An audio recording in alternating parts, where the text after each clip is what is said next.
Sanibona, ngaphambi singene kwivideo namuhla, ngithi angithathe lethuba ngibonge isupport nothando enikhombise lona lingaphezulu kokucabanga kwethu. Siyacela niqhubeke nisisupport njalo ngokubuka amavideo ethu, ungakhohlwa ukucomment, ushare, ulike. Siyafisa ukuzwa umbono wakho. Sicela ke singene kwivideo namuhla. NgoJanuwari, odokotela bebesebenza endaweni zasemakhaya bathola amaleta athi ama-contract wabo uma ephela awavuselelwa, umsebenzi awukho. Uminister uDr Aaron Motsoaledi waphendula kahle wathi ugovernment awunamali. La ku-screen sakho ngifake ama-estimation ukuthi ukukhanda nje i-factory ekhanda amabhodlela weplastic ngaba zigubhu ngaba yini ikhosta 15 million, 10 to 15 million. Government wethu wase-South Africa kanamali uqasha odokotela, uqasha amanesi, uqasha othisha, kodwa uno-700 million azo-raiser for i-national dialogue. Angazi, kodwa ngicabanga ukuthi esinye sasizathu lesi esenza sibone ukuthi i-ANC funeka iphume emandleni. I-ANC fanele iphume ekuphatheni izwe lase-South Africa ngoba ayibakhathalela abantu, ayinendaba nabantu. Kwivideo yamanje ngizokhuluma ngoMinister we-Higher Education uDr Nobuhle Nkabane emveni kokuba enikezwe 7 days ukuthi akaresponda, akhipha i-list lamagama labantu laba abakwipanel ukuyibona abaselect abantu uma ku-apply njengoba bekunama sit-up boards chairpersons. So ngaleso sizathu kwanikezwe 7 days ngeshwa akazange aphendule. Kunalokho uledeleleli i-committee noma ukhombisa ukungacomply kwi-committee. I-parliament la khona accountable khona. Ngaphambi singene kuleyo video ngibona ivideo ka-Colin Malachi. Ngifisa ukumcaphuna uzwe ukuthi utheni. The country can no longer be led by pensioners. The last pensioner who has led the country in this country is President Ramaphosa. He is the last pensioner. After him, there is no pensioner who will be elected to the President of South Africa. Ramaphosa is the last pensioner. And President Ramaphosa is the last pensioner. He must tell his peers that Ratamaya no. Aboje bomantashe lebo Paul Mashatile ore nako ifedile. Isikhathi sabo siphelile, sibabhatalile for 1994. We paid them from 94 until now. 31 years we've been paying them. We can no longer pay them. Sikoloto sifedile, the debts are closed, the youth must take over. Ukhuluma kanjena ku-Colin Malachi uthi cha, labantu abathatha impesheni badedela abanye, badedela i-youth isebenza. Kodwa ke i-ANC ngeshwa akayikholelwa kwintsha yase-South Africa, ayikholelwa kuyo. Abakholelwa sekutheni ifuna intsha inikezwe ithuba bekwazi ukuyimonitha, bayi-advise while besaphila, while besenamandla. Uthi angishongo kahle mangithi abakholelwa entsheni yase-South Africa, abakholelwa entsheni engamalunga we-ANC. No, bafuna ukuthi ibavotele. U-Deputy Secretary General uphendule kanjena ke yena. Ripe, you are like at your peak. I know in the ANC, people when they are 60, that's the peak, which is a funny thing because that's when that's when incorporate that's people retire. I'm kidding. That's right. No, you are not yet ripe. No, me, I'm ripe now. I will retire at 60. You can't be the CEO of SABC at your tender age. I will be. I trust me. Maybe in the next 5 years, the next interview, yes. Maybe. But I'm saying in politics. But you know the problem. What is the problem? Yeah. All of a sudden, you look at us to be over 60. Nobody appreciates that. Like I'm saying, I started at the age of 14. So as long as the struggle continues, I'll be there. Yeah. And nobody can wish me away. Yeah. Your age must not determine that it's my time to live. I'm not in a contract. But you guys are hogging the space, man, for the young But ones. have you seen how qualitative have we been? Because of that rich history. You know, because of that rich history. Sifela ukuthi bajoin struggle bena 14 years baboshwa bavelelwa zinke. Hayi athi ngiqhubekele phambili. This personal battle we're fighting, we must make sure every generation we win this battle. And we can no longer achieve it with pensioners in parliament and characters of power. Pensioners must go home they must give us space to fight for the total liberation of our people. Bana abasara bokoko le botata mogolo kwa gae ka ne bo botata mogolo ba mmereko. Now I was saying, when you live here today in celebrating the generation of 1976, you must know that the battle for liberation of our people is personal. It affects us, it has taken a lot from us, and this battle is a battle that all of us here we must unite and win. Into ebuhlungu ngayo yonke lento eyenzakalayo, it's no longer about serving the people, serving the community. No, it's about ama-benefits. Uyacabanga nje lo mama othi una-60, maka-retire uzoluza 100,000, more than 100,000 per month, plus ama-benefits. Ngizwile ukuthi i-data they are provided, ama-insurance, medical aid. Yo, zonke lento lezi azoziluza. So funeka abambelele. No, kodwa ke funeka sibasize. Sibavote out, bazoziphumela bona automatically masibavote out, sangayivotela ANC. Asidlulele kwivideo yanamuhla, ngiyeke kodwa manje bengikuvezela ezinye izathu ezenza ukuthi ngithi asike siyekeni ANC sivotele nabanye. Kudala isiphethe ayenzanga amehluko. Uma kodwa sisakuthanda ukuhlupheka sizoyivotela ANC isiphathe. Ngicela ke sikhulume ngodaba lolu lokungafiki kuka lokhu uminister angarespondi ukuthi alethe amagama la. Usisi engizoqala ngayo usisi lo we-DA uKarabo Khakhawa, but uthi ukhulumeke ne-Newsroom Africa mayelana nesenzo sikaminister wayesekuphawula kanje.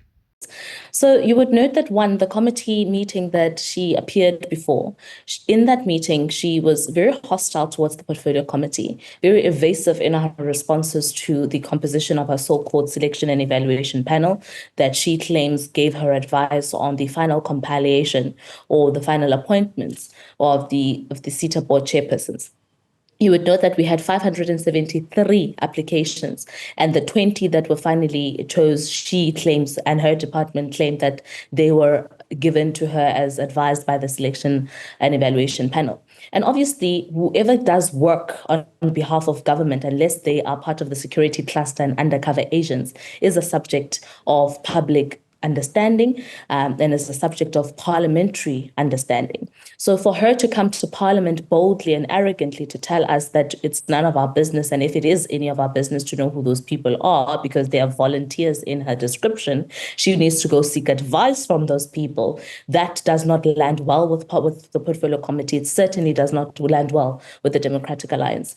And even though the committee gave her more time to go compile this report of hers and give it to us, the deadline that she had was the 11th of June. She missed that deadline. Instead, she asked for extra time until the 30th of June. Now, two things. One, I've already said that you don't need their permission to tell us who they are because they're doing state work, and they are doing state work that its consequence is how 19 billion rands of the state's coffers is governed altogether. But two things. One, if Minister Godongwana is able to give President Ramaphosa a report about this, surely she can give the same report to Parliament. So there's no need for her to need more time to ask permission weirdly altogether, particularly because she indicated in the letter that she wrote to the Portfolio Committee that she has sought legal advice, and the legal advice has told her that she is legally mandated to tell Parliament who these people are. So the next request for her for permission is just a time buying tactic altogether, which we do not buy, because there's also a suspicion that these people may not exist, but actually may be just a smokescreen for Luthuli House. But number two, the bottom line here that we are referring to as the Democratic Alliance is that we do not have time for Minister Nkambane to thumbsuck and create a scapegoat panel that exists, or to buy time to make it politically cute, particularly because the people who she appointed have shown up, the proof is in the pudding, that they are all, most of them are aligned to the ANC, predominantly from KZN. They're aligned to the national chairperson of the ANC, Ntate Mantashe, and it's a clear case of cadre deployment and politicization of the the seated space. So we do not want that. And that's why in the letter that I wrote on behalf of the Democratic Alliance, I referred specifically to Rule 167 subsection A of the Rules of the National Assembly, which are read concurrently with sections 14 of the Powers, Privileges and Immunities of Parliament and the Provincial Legislature Act 4 of 2004. So it is not up to Minister Nkabane to tell us when she's going to come out with the truth. It is up to Parliament to dictate those terms. And I look forward to the next meeting, which Chairperson Lizzie has responded to say that conversation will be ventilated. Ekubekile kusisi uKarabo konke akufanele akubeke nokubalekile futhi siyakhumbula ukuthi makukhulunywa lapha ya isuggestion eyayikhishwa bomkhonto sizophatha ayithakanikwe 48 hours because labantu vele besebenza nabo so ayikho isidingo sokuthi kodwa ke ngenxa ukuthi kuyaboniswana kwagcina kuvunyelwana nge7 days nayo uKarabo wayithi cha uminister 48 hours akasubmit list kwayisenikwa 7 days of which ku7 days uhlulekile ukuproducer lawo makhaya manje njengoba eshathi kungenzeka kuba aba-exist abantu uma be-exista abantu aba connected political ubona ngabantu abebeselectiwe ukuthi kungathiwa kungena ama-application ayi-500 kodwa kusale le 20 ekhethiwe noma 21 kodwa kule 20 oyibhekayo uyabona labantu ba-politically connected ama-members we-ANC specifically aseNatal nabantu aba-connected no Babugwede Mantashe so yilokho abakubekayo ngisizodlula manje sizi ukuthi uthini mhlawumbe uKarabo makukhona esingakucaphuna sidlule sekusolve sidlule sekuchairperson bese siyayivala ivideo angikholwa ukuthi MK party izokhomenta ngalolu daba noma kuyi-portfolio committee abahlala kuyo kubhizi kakhulu lapha ya lapha yana funeka bazibheke so angikholwa ukuthi bazokhomenta noma kuyi-portfolio committee ethinta bona fanele ngabe sebekhomentile kodwa ngicabanga ukuthi ngenxa yokuba busy munye nomunye uzibhekile akazi noma kusasa uzobe eseParliament noma cha asazi asiqhubele phambili. Nobody knows, and I'm not sure if she knows either, because if she knew, she would have referred us to that. And you would know and that the POPI Act completely is against the personal divulgence, the divulgence of personal information of individuals.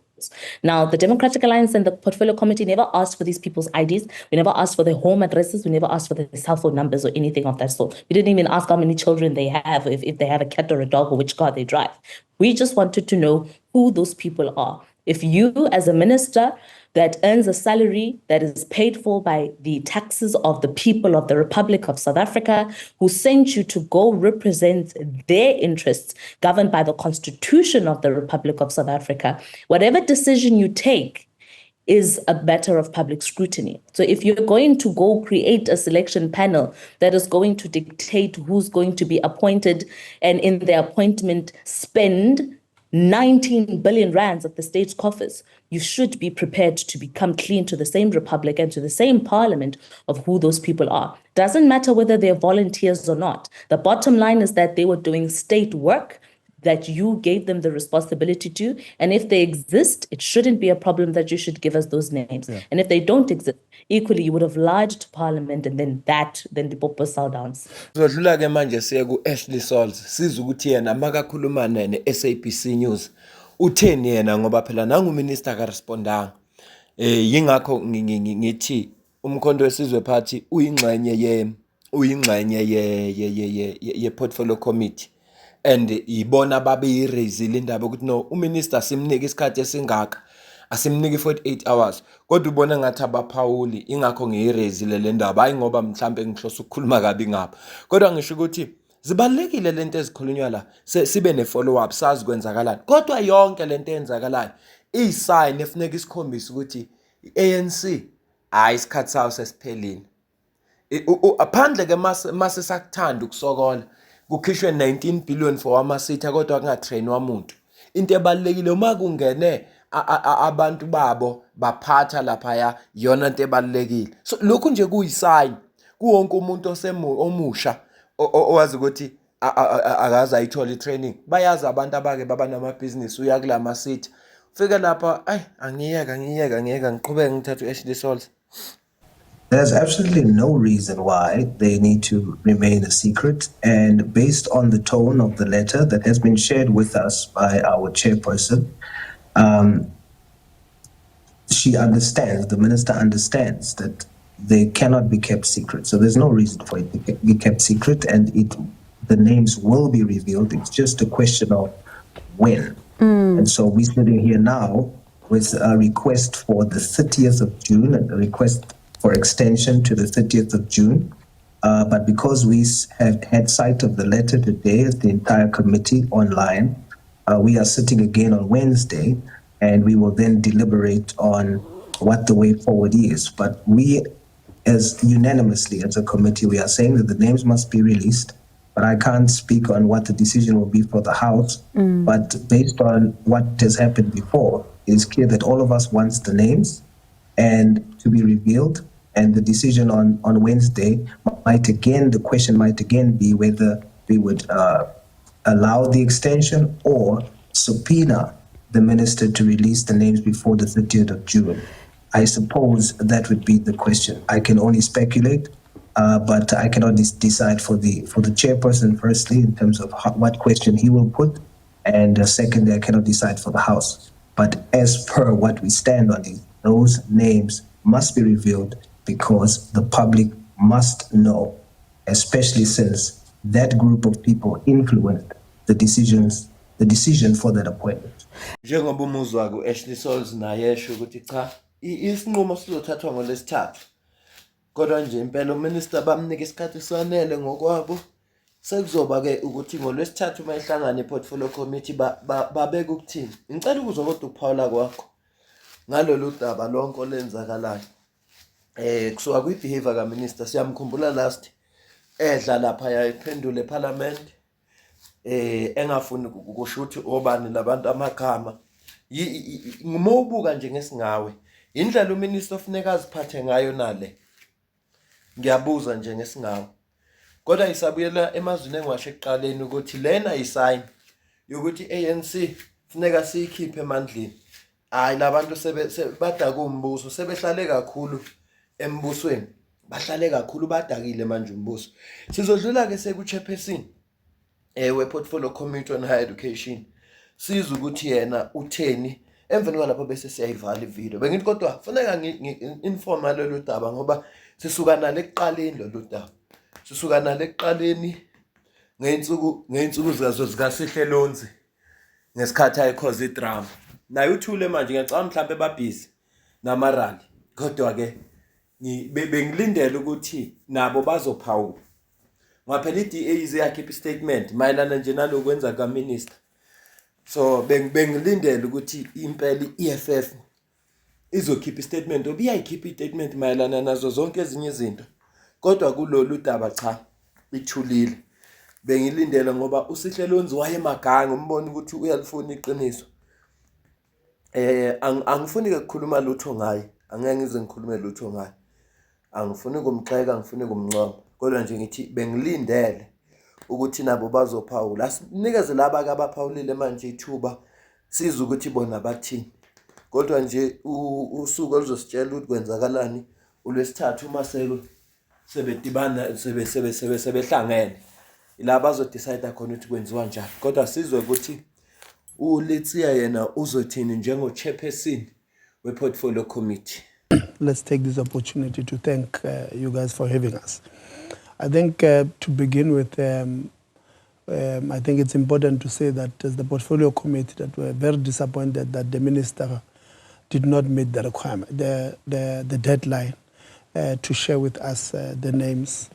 You will remember that we had written to her on the 4th of June 2025 asking her to furnish us with the names of the independent panel by the 11th of June. She wrote to me on the 11th of June asking for more time, asking that we give her enough time to consult with those people. In a letter, it was not clear why she wanted more time to consult with them, because we felt that from the 4th to the 11th, that would have been sufficient time. But after I wrote to her on Friday, the 13th of June, asking her why did she not consult with them during the period that we had given her, she wrote to me yesterday morning indicating that she had asked for a legal opinion to find what she can do, and then she indicated that took a little bit of time. They responded, the legal opinion she got, I think on the day of the 11th or a day before, and that is what took time. But even in a letter to us, she indicated that she wants to furnish us with the name. She's not running away from it. She just needed to satisfy herself that she will not be doing injustice to the independent panel. And maybe we can unpack that a little bit further. Because why does the minister feel that she needs legal opinion before furnishing Parliament with this list of names? Yeah, she did indicate that because of the POPI Act and the PAIA, she needed to satisfy herself so that those people tomorrow don't take it to court for furnishing us with the name. I'm sure you know that once those names are out, even yourselves will want to interview them. You'll go through a whole lot of discussions with them. How did they do that particular job? And having noted that, she said she did not pay them. So she had asked them to do that on a voluntary basis. She needed to satisfy herself that she's not transgressing against their constitutional right. Lona ubekhuluma uTebogoletsia Chairperson angeke ke ngisamcaphuna yonke ivideo yakhe kodwa kubalekile ukushilo ngokwami ke ngesingami Paula kwami ukuthi uminister ucasha ngesithupha labantu laba uma ngabe ubengafuna ukubadalula noma bebe abafuna ukwaziwa bekungafanelanga bathinta umsebenzi othinta umphakathi phela sifuneka sibazi abantu abaselect ama members we-ANC sizokwazi ukuthi baba selecte kanjani kubantu abebe applyile for ukuba ama city board chairpersons abebe applyile bafike kanjani ekutheni ba selecte kube kwenzeke kanjani ukuthi kube ngama members we-ANC kwenzeke kanjani yena imibuzo efuneka siyithola kufanele manje bafuneka sithole ukuthi basebenzisa yiphi criteria yokuselect abantu.